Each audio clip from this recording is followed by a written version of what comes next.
Salut, samedi 12 octobre 2024. Bon, là, si vous voulez pas tout écouter, allez directement à la chute. Franchement, parce que si je mets tout, c'est parce que je m'attendais pas à ce qu'il a à dire le mec. Donc c'est un directeur de recherche émérite au CNRS, on va le voir le vieux là. Le journal, alors je mets toute la question, hein. Le journaliste lui pose une question, il répond, et la chute, elle est... waouh, bon, mais tout le monde le sait, mais il le dit, un futur antisémite. Maintenant, ça fait 10 jours maintenant que ces 200 missiles iraniens ont été envoyés sur Israël. Est-ce qu'il y aura une réponse? Est-il possible, surtout qu'il n'y en ait pas du tout? Pour éviter l'escalade, peut-être. C'est une hypothèse qu'il faut retenir maintenant. Ah, vous pensez qu'il est possible qu'il n'y ait pas de riposte militaire? Les Américains ont dit nous allons aider les Israéliens à répondre, et ça peut être une non-réponse aussi. Disant que le nucléaire ne peut pas y toucher, c'est beaucoup trop gros.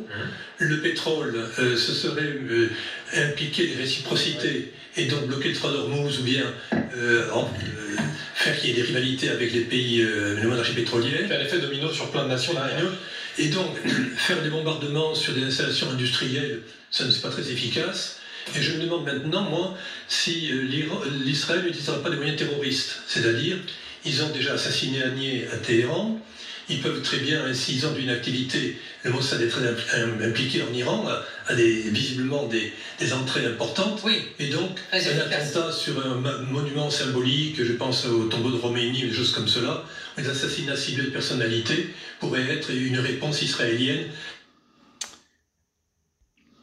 Donc là, je reprends. Hein.